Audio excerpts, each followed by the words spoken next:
Forge of Foes, my latest book talking about how to build monsters, has been released to Kickstarter backers. I'm going to talk about Shard Tabletop, which may be not a D&D Beyond killer, but certainly a competitor to D&D Beyond. We're going to talk about the latest 2024 D&D Playtests, which included a whole bunch of new classes and a whole bunch of new information. We're going to talk about 2 different Tales of the Valiant playtests that just came out this week. And we're going to cover the final questions from the June 2023 Patreon Q&A. I'm Mike Shea, your pal from Sly Flourish, here to talk about all things in role-playing games. This show, like all of the work of Sly Flourish, is brought to you by the patrons of Sly Flourish. Patrons get access to the City of Arches Sourcebook, Uncovered Secrets Volume 1 and 2, a bunch of exclusive adventures, video previews, product previews, the monthly Q&A, and a dedicated Discord server, but most of all, they help me put on shows like this. It's very reasonably priced. You can find a link to that in the show notes below. To the patrons of Sly Flourish, thank you so much for your outstanding support. Forge of Foes, the book I worked on in partnership with Teos Abadia and Scott Fitzgerald Gray, has been released to backers of the Kickstarter. We launched the Kickstarter in March of this previous year. We've been working really hard, and the book is done. The PDF is done. So we just released this to backers. It is not yet up and available for general sale, but you can still pre-order it by going to the Forge of Foes pre-order link. You can find a link to that down in the show notes below. If you pre-order it, when we lock your pre-order in and we charge your card, then you will get a copy. So you'll probably be like 2 or 3 days after you put in the pre-order, you will be able to get a copy as well. But we're really excited about it. Oh my God, we love this book. I mean, all 3 of us have been going over this book like nonstop for months. And it's so great to have it out there. The feedback has been really good. Been talking to a lot of people who have been using it, talking to people that have been going through theirs. Really, really, really, really cool stuff. And it is, we couldn't be happier with it. So I'm not going to do like a full deep dive into the book. They'll do another video. Once it's available for general sale, you can go in and you can buy it. I'm going to go do a deep dive of the whole book, and we'll talk all about it. But I did want to do something a little fun today, which was there is a piece of artwork on page 100 called What Makes a Great Monster. And it is my favorite piece of artwork from the book. I love, the artwork in the book is fantastic, but I love vampires. I'm a sucker for vampires. And I love this piece so much. And somebody's like, hey, why don't we build a stat block for it? And I was like, yeah, why don't we build a stat block right on the show? We'll see how quickly we can build a really cool Vampire Knight stat block. And so we're going to do that right now. And you can get out your stopwatch and see how long it takes to build a stat block for this. Let me get my notes all set here. Before you start your stopwatch, we will go. Ready? Hit your stopwatch. Go. So we are going to build a monster. So first thing we're going to do is go to our quick monster building. We have a monster toolkit section, quick monster builder. We go right there. I can't get my thing away.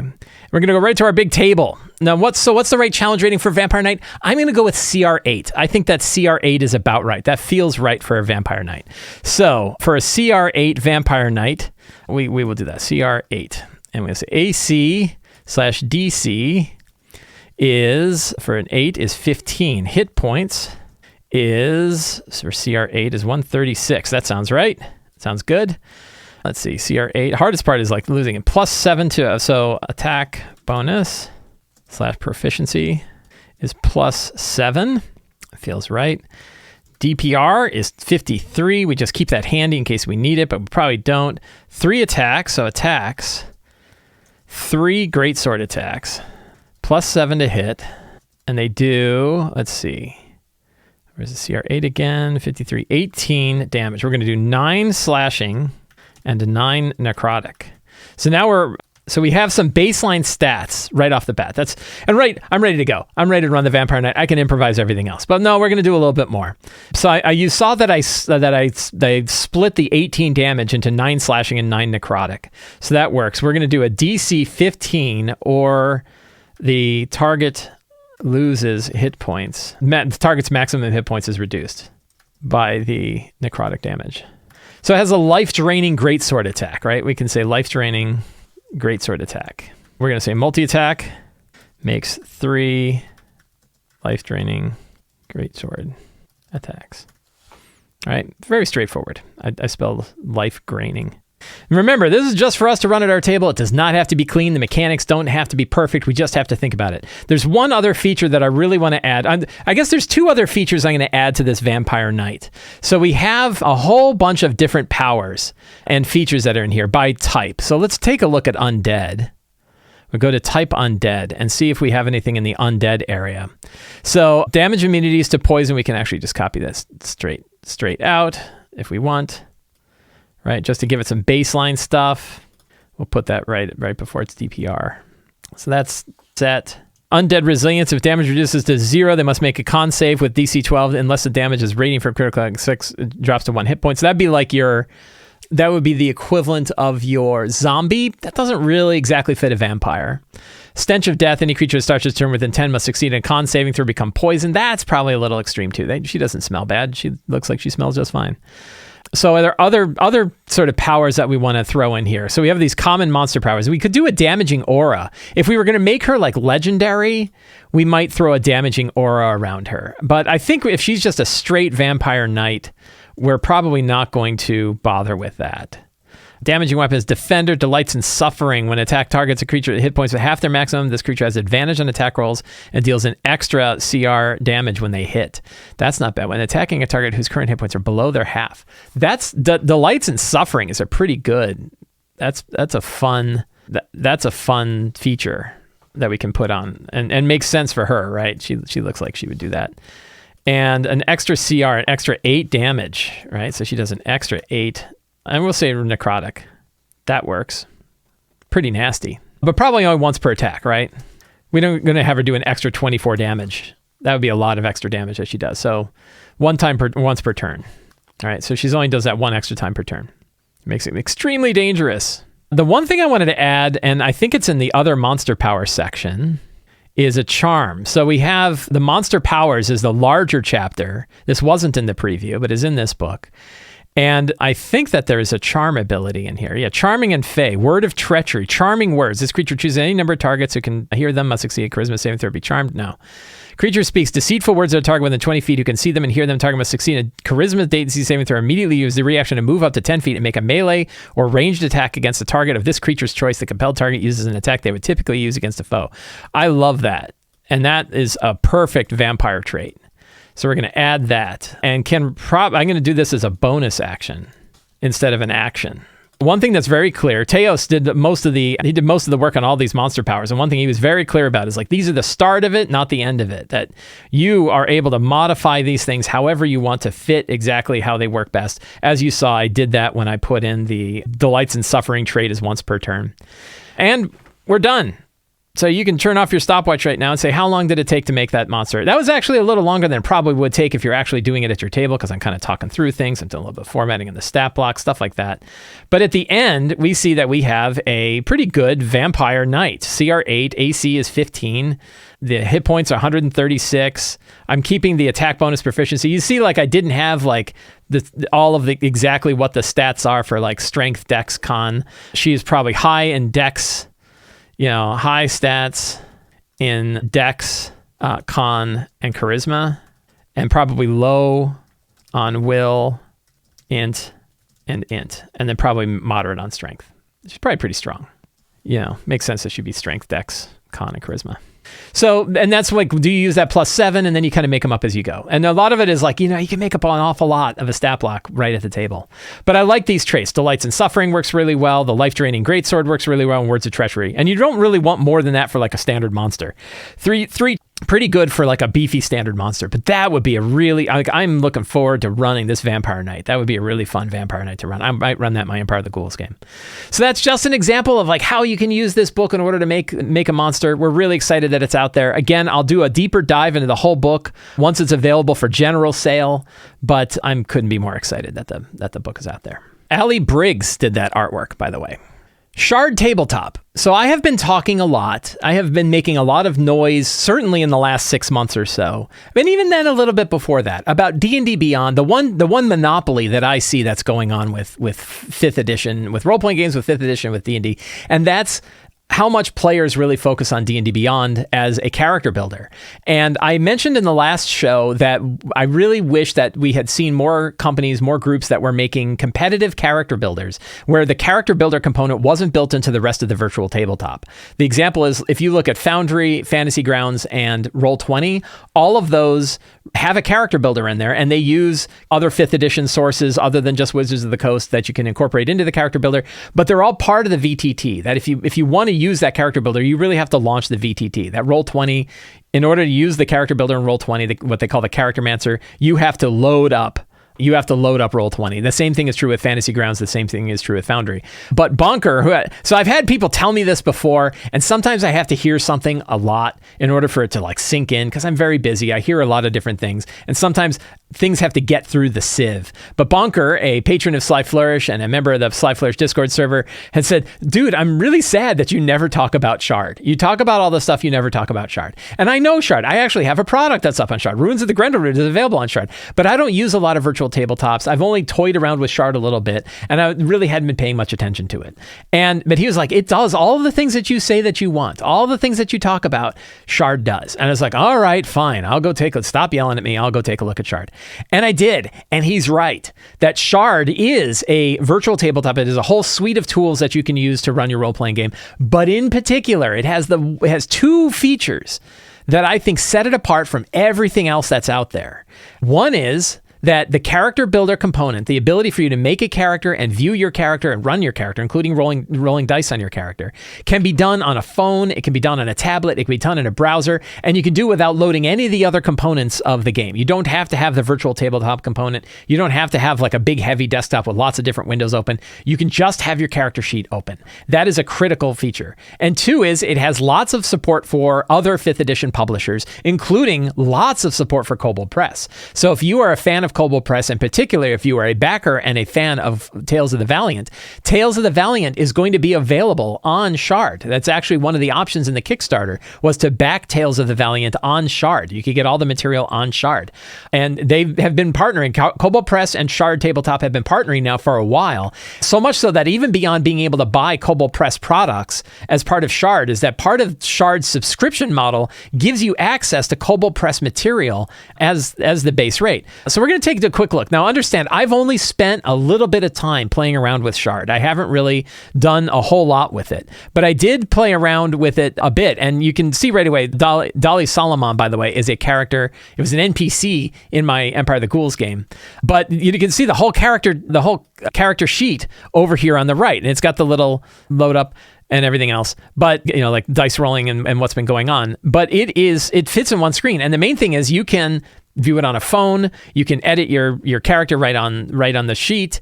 You can do all kinds of things, all the things that you would typically expect to do. You want to make a con saving throw, so you can say, I'm going to make a con save. You roll your con save. It rolls a die. It tells you that you got a 17. So it's got dice rolling built in. It's got all of your abilities built in. It's got spells. Of course, you can load up the spell and load up the details. So all the things that you would expect a good, rich character builder to have, it has in it.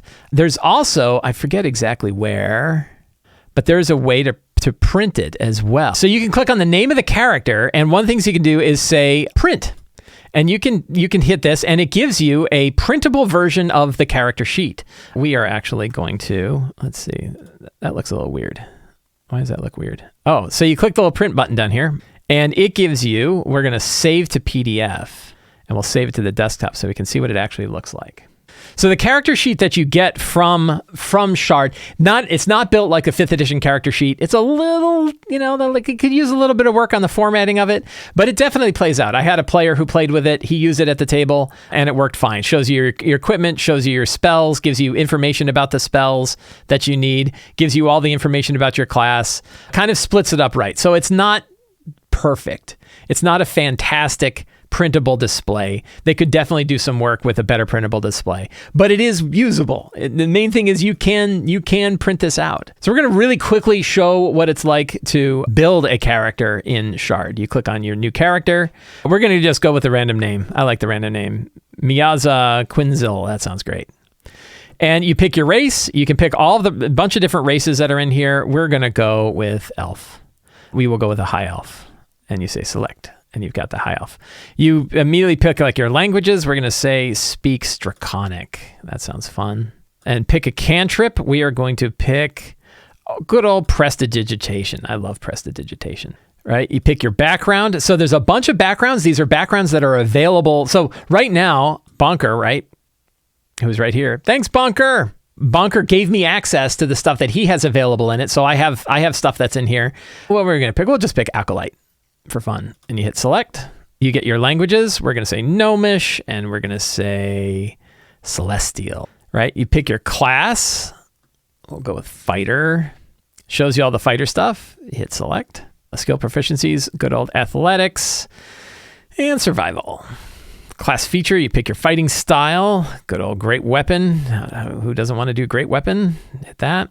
Hit points, all set. Abilities, you have this adjust abilities where you can just pick the abilities that you want to run. You can select it so that you can move your bonuses around, all that kind of stuff. Anyway, full character builder already built in. But to me, most importantly, 1, you can incorporate other 5th edition publishers other than Wizards of the Coast, and 2, you can view the character sheet outside of any other part of it. I don't need to load the rest of the builder. It is all available in one view. Again, you can load it on a phone, you can load it on a screen, you can put it in a little side window on your screen, and you can print a version of the character sheet from it, which are very critical abilities. And it has a killer function that D&D Beyond does not have that this does, is the ability for the DM to share material and select exactly which material is shared with the player, so that when they're building their character sheet, they only get the options that are available that you want to have for your particular campaign. Those are really critical features.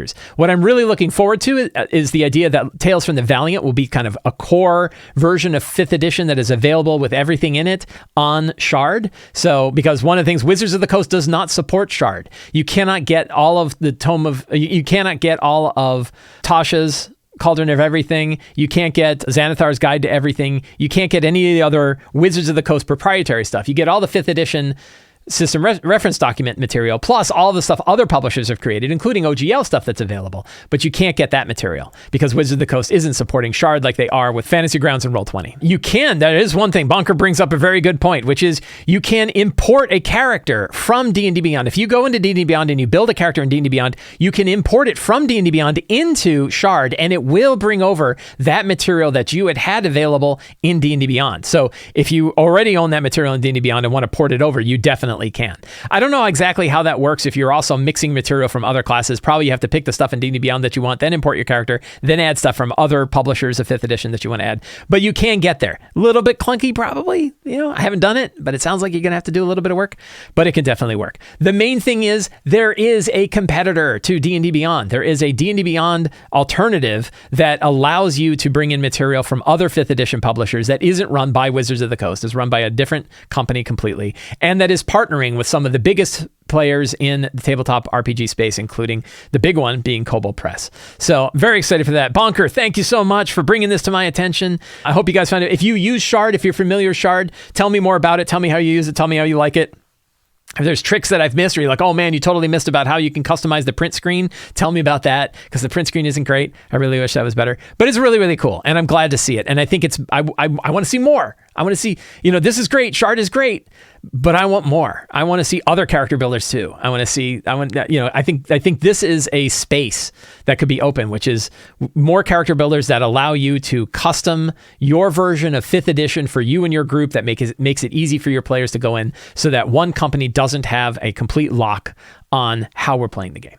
This past week, we had actually 2 companies that are both making new 5th edition games that are coming out, both that put out playtests, and in some cases, the playtests directly overlap. So Wizards of the Coast put out a new D&D 2023 playtest, a great big one with a whole bunch of new classes. And Kobold Press has put out 2 Tales of the Valiant playtests. So we got a lot of stuff, but we're going to start by taking a look at the D&D playtest itself.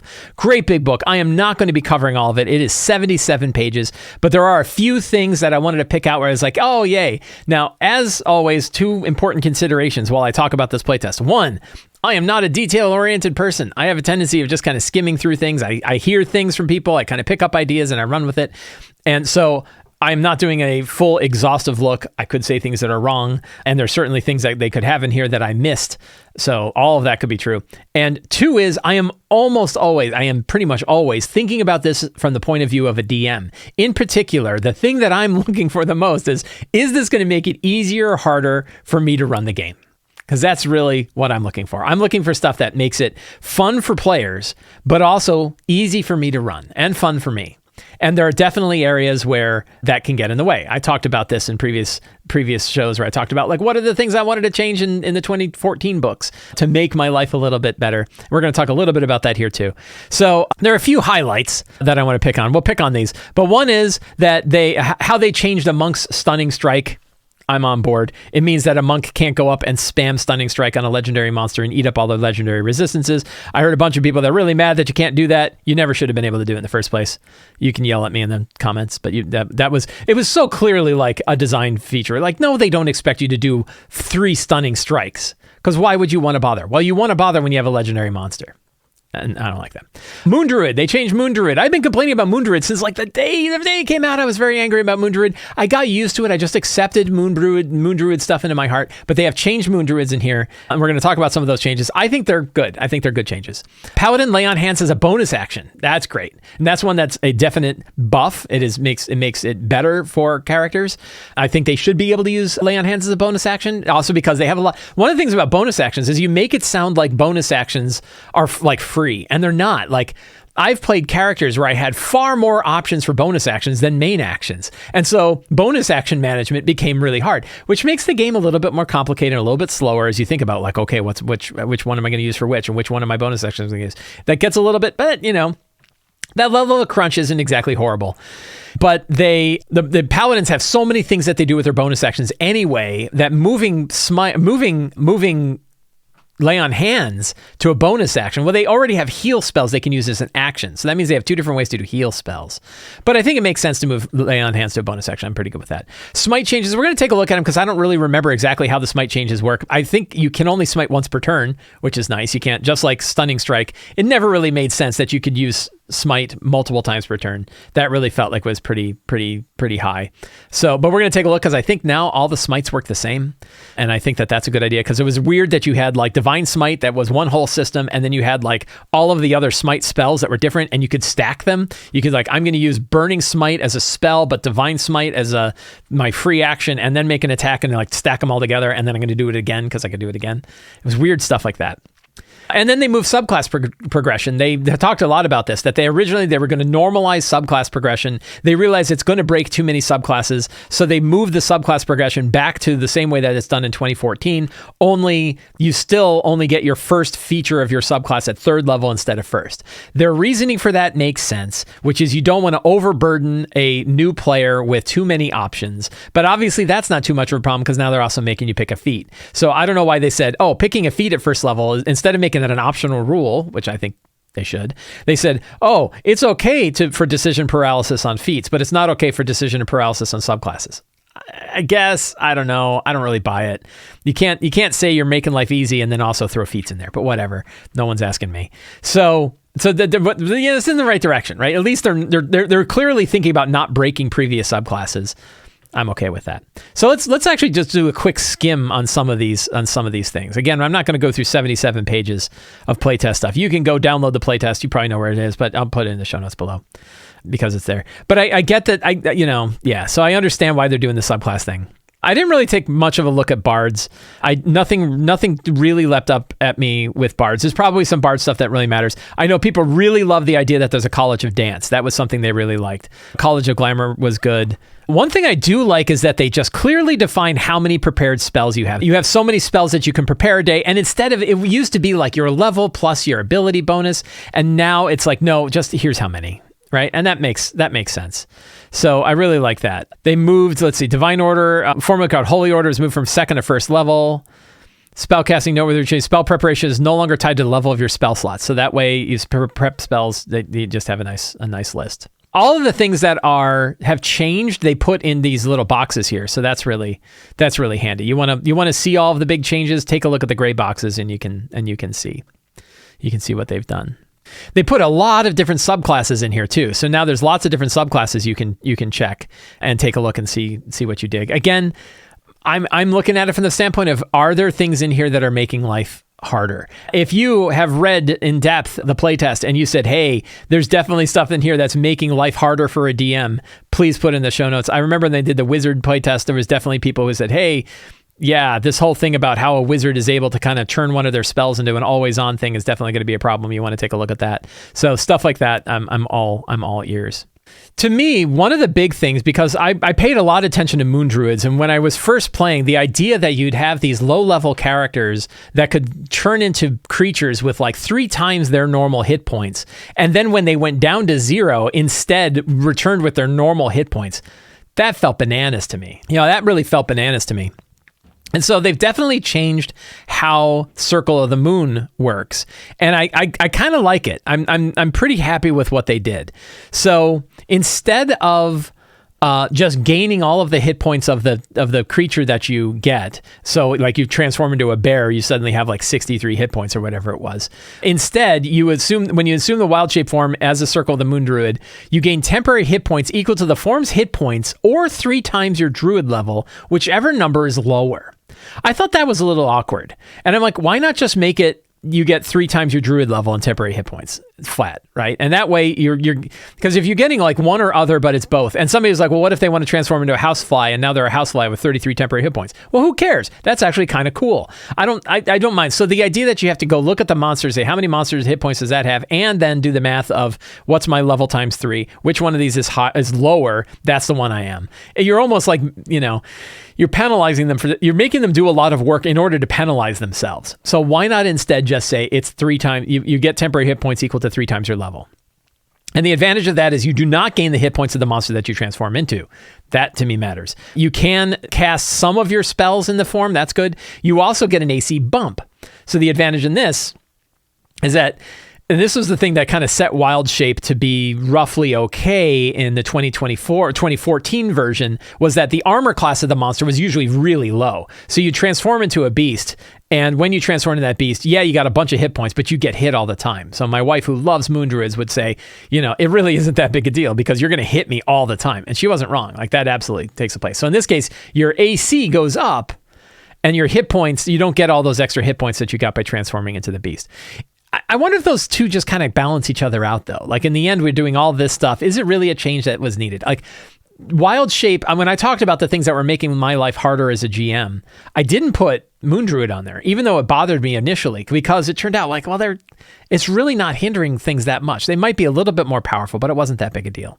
So I don't know. I think these are good changes, but again, are they changes just for change's sake? Now, it is kind of fun that you get Moonbeam while you're there, although there was talk about like, well, can Moonbeam screw you up?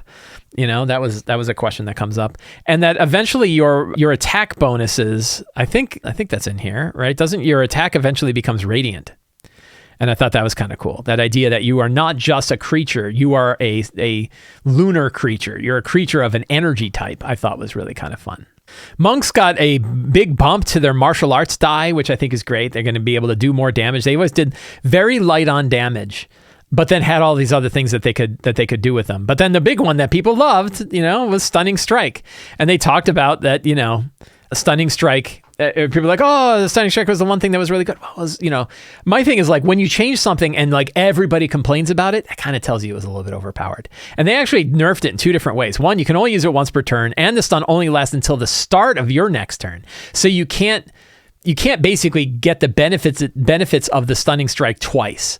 I don't know that they needed that exactly. Like, that's actually a nerf too far. I don't know if it's too far. It doesn't really matter. To me, the thing about Stunning Strike that made it overpowered in particular was being able to go up and burn the legendary resistances down of a legendary monster, because they might have to make multiple legendary resistance uses to not be stunned. Because a stunned legendary monster is a dead legendary monster. It's really going to suck. So, the way, like in my game, I just like, don't stun. A Stunning Strike is only going to work once on a legendary monster, or at the end of the volley, they'll be able to use 1 legendary resistance to get rid of any variant of stun. So you probably don't want to do it. But I've also had monks that were running around stunning multiple monsters. You're like, that's not so bad. Like, it's pretty high level. And is it really that much worse than Hypnotic Pattern? Hypnotic Pattern could hit a bunch of guys too and knock them out of commission. So I don't think it was that bad. To me, the real thing about Stunning Strike in particular was how it affected legendary resistance. That was the weird take. And for my own house rules, it was like, I just say, like, please don't do that. Please don't stun legendary monsters. Or I'm kind of doing this new thing that, like, I can use legendary resistance to break out of debilitating things, period. If you force cage my legendary monster, they can use a legendary resistance to rip open the force cage, things like that. I want to get away from the gamification of legendary resistance and recognizing that in the story, boss monsters are just really tough. But that was there as well. Let's take a quick look at monks. Again, I'm not going to do a bunch of, paladins. We're going to look at paladins. I'm not going to do a big deep dive on all this stuff because there's so much stuff, 70 some pages of material, but just a few things that really caught my eye. One of the things that I always felt with paladins is like, I think of all of the classes, they were the class that could dump the most damage in a single round that I know of. Like, and I've seen this a lot. Like, there's probably other really tricky ways if you do crazy multi-classing kind of things. But paladins with smites and being able to do stacking smites and critical hits on smites and, mixing two different smites together and doing multiple smites per turn, and then having the extra bonus of like hitting undead. I've seen like 90, 100, 120, 130 point turns because of smiting in particular. Really, really, big stuff. And to me, that was another one like Stunning Strike where like, I don't think it was really intended that you can smite multiple times a turn. I expect they're like, oh, we forgot to say once per turn. Right? Because as soon as you say once per turn. So Paladin Smite, formerly called Divine Smite, now gives you a list of Paladin exclusive smite spells that you can always have prepared. So there is no Divine Smite feature. Now instead you have a bunch of smite spells ready to go, I think. Yeah, Paladin Smite. You have mastered smiting your targets with divine energy. You always have certain spells ready. When you reach a paladin level specified in the smite spell table, you thereafter always have the listed spell prepared. In addition, you can cast one of your prepared spells from this feature without expending a spell slot. And you must finish a long rest before you use this benefit again. So you get a free smite that you can do. And there's a Divine Smite Thunder, so they added Divine Smite as a spell. And then Thunder Smite, Shining Smite, Blinding Smite, Staggering Smite, and Banishing Smite. So an example of the Divine Smite as a spell, it's a first level spell. It's a bonus action to use it, which you take immediately after hitting the target with a melee weapon. That's interesting. So it's it's like a bonus reaction action, right? That bonus action, which you take immediately after hitting a target with a melee. So you burn your bonus action. That's a really strange interaction, right? That like it's treated like a reaction, kind of, because it's happening in the middle of another action. But it's a bonus action. So that's bizarre. But it does basically what a Divine Smite used to do, which is 2d8 radiant damage. Damage increases by 1d8 if the target is a fiend or undead, and you can use a higher level spell slot to add an extra d8. Really cool. So that's fine. And they're all part of a spell, so that all works out. That idea of using you basically burn your bonus action to do a reaction, but you're not burning your reaction in order to cast Divine Smite. It's a weird interaction of the actions, I think, but it works well. There's so much stuff here. I'm not going to be able to get through all of it. If there are parts of it that you found particularly interesting that you want to hear more about, please leave a comment. You can email me, hit me on Discord, whatever you want to do to talk about specific things that you were like, oh, what about X?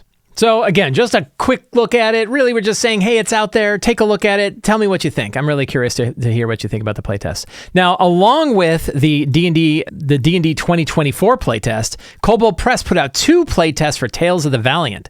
They put out one general public playtest, which was about Smallfolk. And I think the most interesting thing from this particular playtest is they sort of take gnomes and halflings and smallish people and put them together into one group for the general lineage.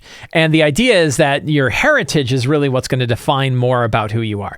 Pretty interesting. Given the kind of separation of lineage and heritage, I guess it sort of makes sense that we're paying less attention to like, oh, gnomes are a little shorter and a little wider and halflings are a little taller and a little thinner. But it's like, well, where are they from? I mean, what do they do there? So that's really where they get into these changes. Curious about the feedback, but it's a short playtest. It's a 4-page, unlike the 70 whatever page playtest that they had for the 2024 D&D one. This is a pretty small one. It'll be interesting to see if anybody takes a look at this and has any real kind of deep thoughts, but nothing really leapt out at me. These days we have so many different sort of species and heritage options available that the idea of like, oh, we're going to group your gnomes and halflings together, I guess. I don't know. There is a little bit of like a compatibility thing on like, I guess there's still gnomes and halflings. You can just call them Smallfolk. And that way the specific things about these are they really different enough that they need to have a mechanical separation? Or can you just say, oh, we have halflings and we have gnomes? I don't really know. It's interesting though that that kobold is separate because they're like, hey, kobold, we're kobolds, right? The kobold's making the thing, so we're going to have kobold as a separate one. So that's that's small but fierce, right? And dragonkin sort of stuff. So pretty interesting.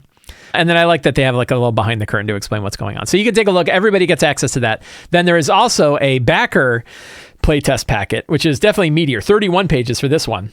And this one, they are covering Druid, Ranger, and Primordial spells. What I thought was particularly interesting about this one is they also talk about Moon Druids in here. So, or their variant, which they call Shifter Druids, are their equivalent of Moon Druids. And they really didn't change very much from the way that Moon Druids normally work. That you still get the hit points of whatever the monster is. You still drop down to your normal Druid level after you get those hit points. So I didn't really see anything in how the Circle of the Shifter, which is kind of their version of Circle of the Moon, I didn't really see anything that's different from the way the 2014 version of the Circle of the Moon Druid works. But we just heard me say that, I've come to accept Moon Druids into my life, and I really wasn't that bothered by them. It took me a little while because I did feel like there was this big spike in power that only they got.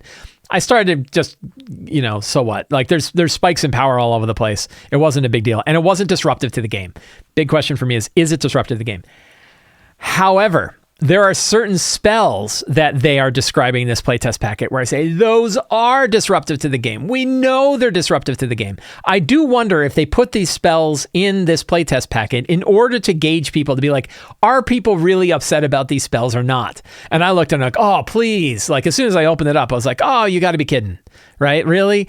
And those are the summon spells or the conjure spells. I always get conjure spells and summon spells mixed up. I didn't really take a look at the Ranger stuff. So again, if you've taken a look at it and you're like, oh, I want to talk about how Tales of the Valiant is handling Ranger stuff, please let me know. I haven't taken that deep a look. Again, I'm a DM. I focus on DM stuff. My biggest questions are you going to make my life harder? Don't make my life harder. And if you could, make my life easier. I really love it if you can make my life easier, but don't make my life harder. But a couple of the spells that are listed in here where I'm like, oh, please don't do that. Please don't do that. Were Conjure Animals, right? So Conjure Animals is a third ring primordial, so a third ring is their version of third level. And you can summon 8 beasts of challenge rating 1/4 or lower. Don't let me summon 8 wolves, man. Talk about disruptive to the game. When one player is able to take 9 turns on their game, I have a friend of mine who has banned the son of another friend of ours from playing druids because of this spell. Because he's like, you're not getting conjured animals anymore, right? You're just, there are certain people, I'm not knocking anybody, right? But like, there are certain people where they don't really get that. Sure, if the game allows you to do a thing, you should be able to do a thing. It doesn't matter if everyone hates you. It doesn't matter if everyone left to go play Diablo 4 while you're playing with your 9 wolves, or you and your 8 wolves and your summon animal and your mount and your other. The recognition of like the action economy is like a real thing, and you shouldn't really be able to break the action economy. Sure, you get extra attacks. Sure, sometimes you can summon a familiar that gives you extra stuff, but like a game should be a system should be really cognitive of the idea that the action economy needs to not be broken. This breaks the hell out of the action economy because wolves, they have an attack. Their attack triggers a saving throw. If they're with friends, they have advantage on their attacks. So it's so many, it's like 36, 38, 28 D20 rolls for one turn. So don't let you summon 8 beasts. I really like what Level Up Advanced 5e did. I really like what Tasha's did, where when you use these conjure animals or conjure spells in general, you get a new stat block for a crazy big animal that gets to follow you around and do stuff. That way you're only getting one action. And make it a beefy. Make it beefy. Give it like a lot of cool effects or whatever. But generally speaking, in my opinion, no player should have more than like 2 creatures that they're controlling.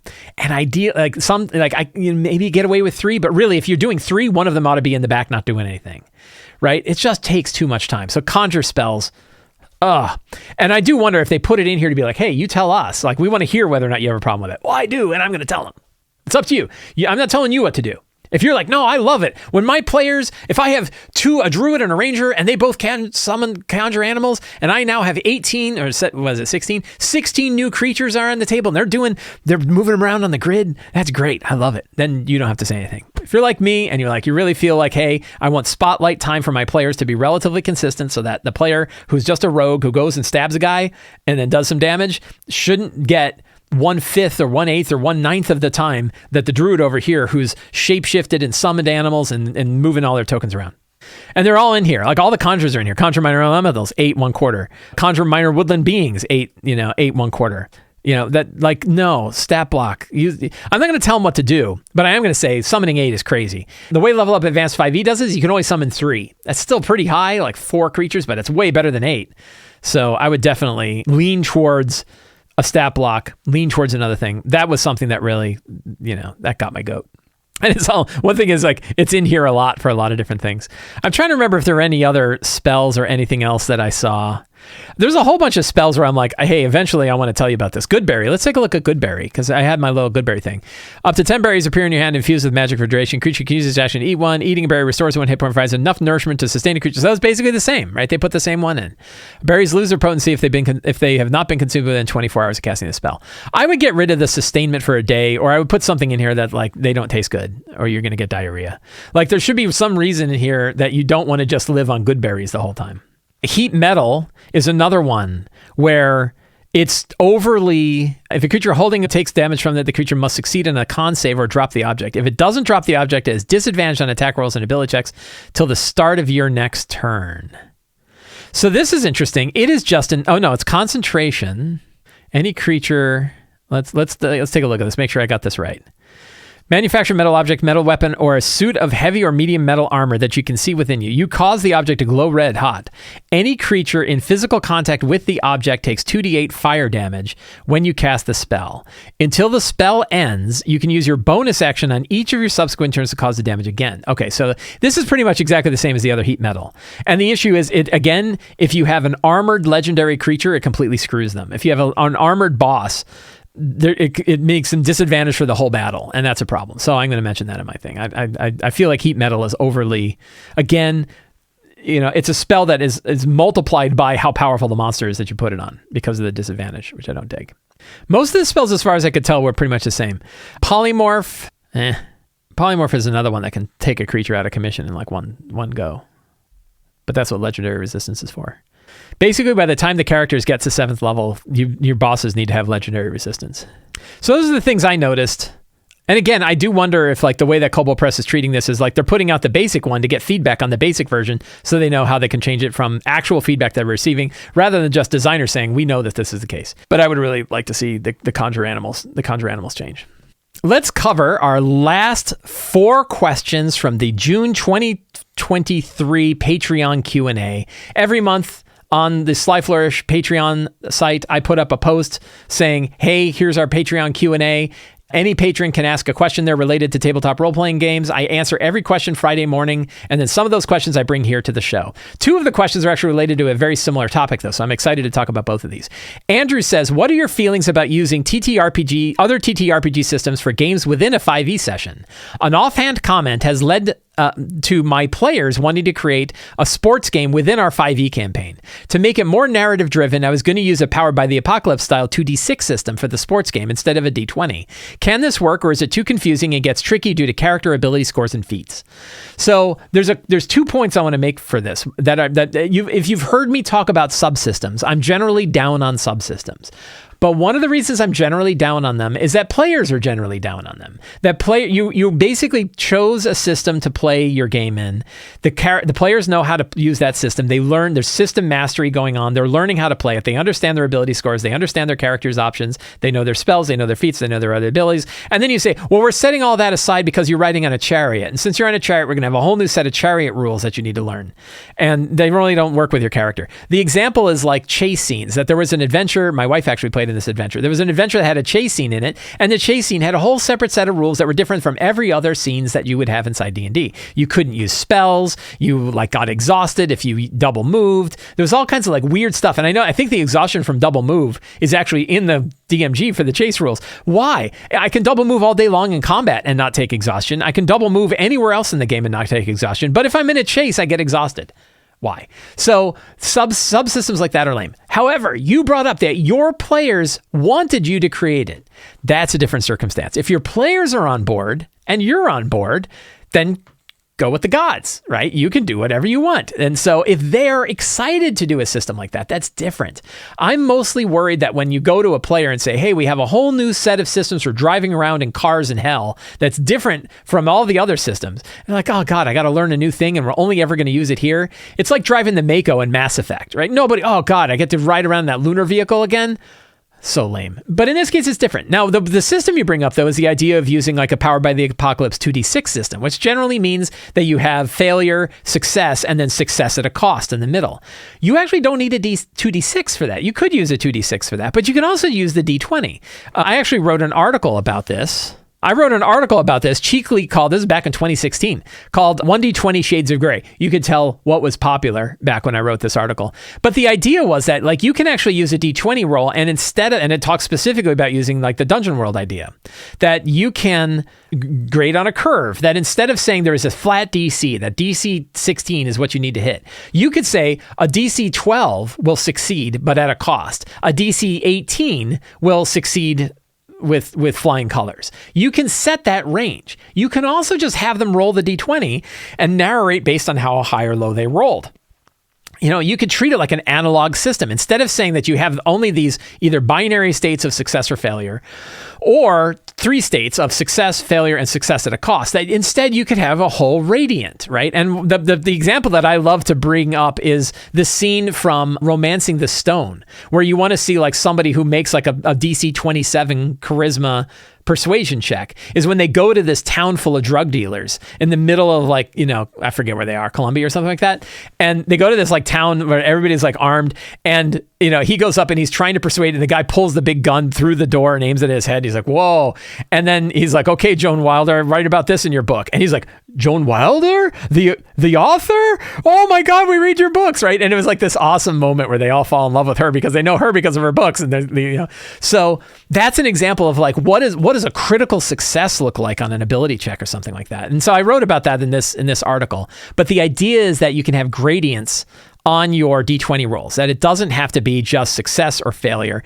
It can be any range of successes. And you can either do that, like if you want to put it in front of the players, you could say, it is a DC 12 minimum to succeed at all, but it's going to be at a cost. Or DC 17 is success plus. And if you do like +5 increments, that usually works. Like pick the low and the high and put about a 25% in the middle that they could hit. That's roughly equivalent to what you're going to get rolling 2d6.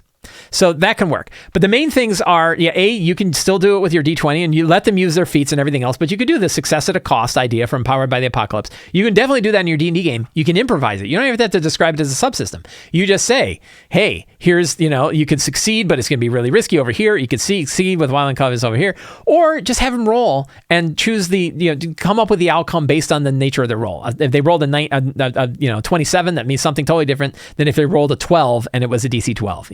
You just barely make it. It's all in how you describe things, but that really works.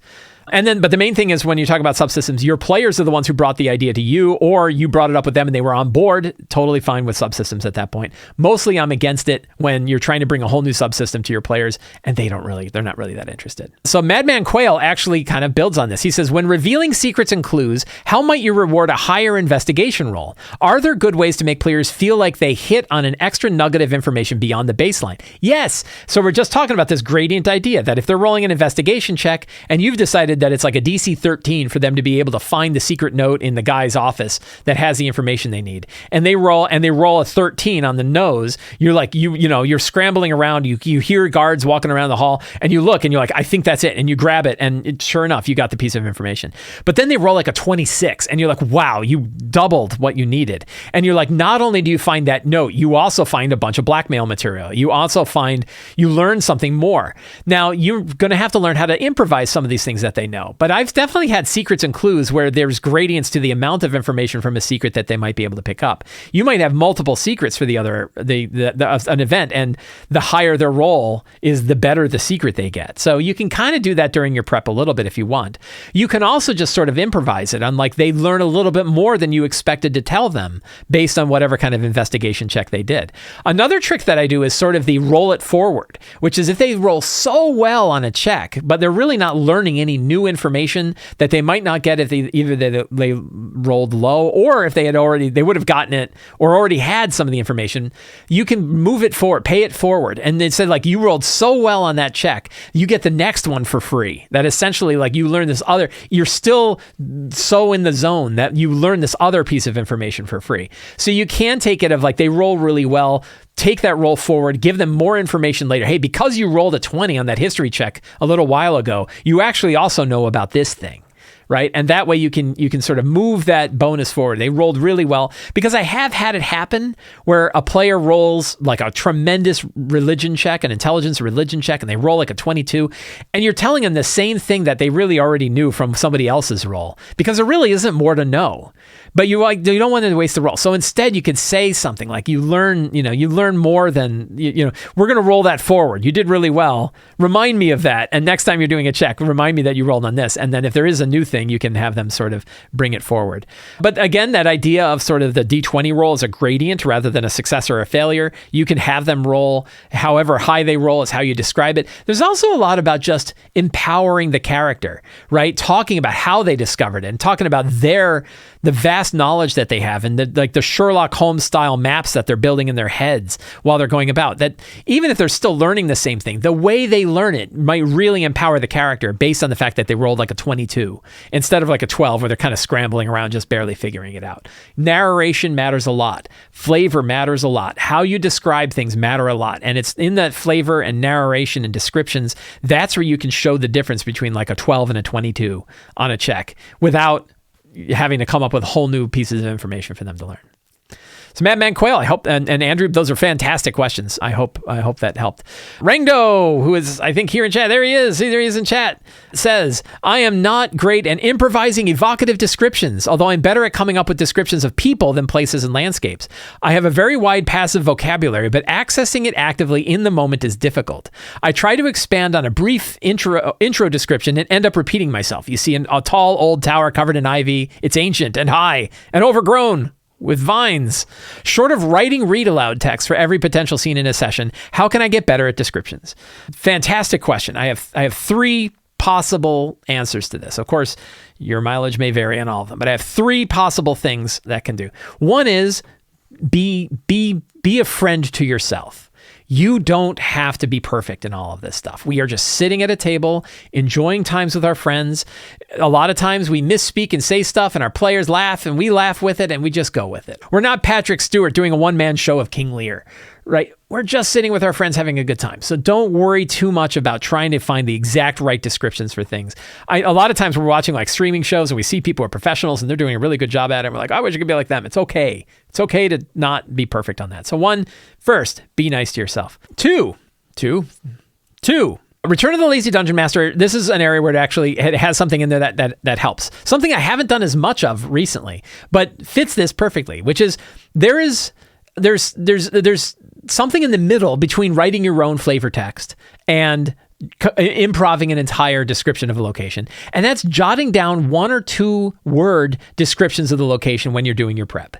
So generally speaking, when you're prepping a game, a typical kind of 5th edition game, you're probably going to get through one major location every 45 minutes of gameplay.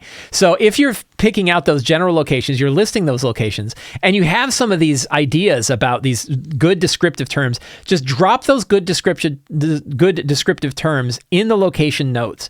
Not full sentences, not read aloud text, just things to hit your mind. And if you've got those really fun words, cyclopean and, whatever, really good words for things, antediluvian, right? You want to throw the word antediluvian in there, which doesn't make any sense because it's before the flood. Fantasy worlds probably didn't have a flood. Maybe they had a flood. I don't know.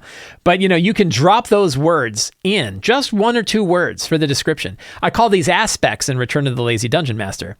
That idea of like dropping in these 3 aspects. The key to those aspects are there's something that the characters definitely notice and something maybe that the characters can do something with. Those are really kind of keys, and keys that really make it evocative. That kind of prep should be pretty low prep. It should be pretty quick to whip up a location that way. The name of the location, which also can be pretty evocative. That's something. Come up with an evocative name for the location, not just tower, but like the crumbling tower of Set or crumbling tower of the Storm Giant Lord. And then drop in just a couple of key terms from this language that you want to tap into, so that during the game you can look at it and I'm hitting these three things. These are the three important things about this tower that I want to drop in. That's another one. And then the third is kind of like the first one about being easy on yourself, which is take a quick break. That even if it's just a few seconds, you can stop for a second, say, hey, like give me just a couple of seconds. So when they go to a location, if you're not ready, if you don't have that stuff and you want to think about it, take a few seconds and jot down your own little notes. Again, 1 or 2 words that helps you kind of remember that location, and then you can speak to it. You don't have to write all your flavor text, but whatever those key indicators are of the things about this location that you really want people's attention to be on, take that a little bit of extra time and write it down if you're not ready. You can also do it during a break. If you know, like, oh, well, they're headed towards the crumbling tower and I don't really have anything, then you can just whip out one of your 3x5 cards. Again, we always have 3x5 cards on our hand, and write down some quick notes about that. Rangdo, I hope that helps. Danito says, as a GM, do you tell your players about changes you made to an existing adventure you played or are currently playing? I try not to. Sometimes I will, and sometimes I'll have players who ask me about it. I have a couple of players who are always like, is that what's in the book, or did you make that up? They want to know. And one of the things that I try not to do is I'd say, like, look, the world is the way the world is. We experience that. It doesn't matter if it came from a book. It doesn't matter if it came from something I came up with. That is irrelevant. What happened at the table with us all involved is the reality of what actually occurred. The problem when you talk to your players about stuff is it can make the game feel ethereal. It makes the game not feel real. It makes it feel kind of fuzzy and like anything could have happened, and which is true in life too, right? Like our world, lots of different things could have happened based on various weird circumstances. So I try not to. Now it's definitely fun to talk to other GMs about what happened. And you certainly have players who are like, oh, I played the same adventure in 2 different places and here's stuff that happened and you could talk about it.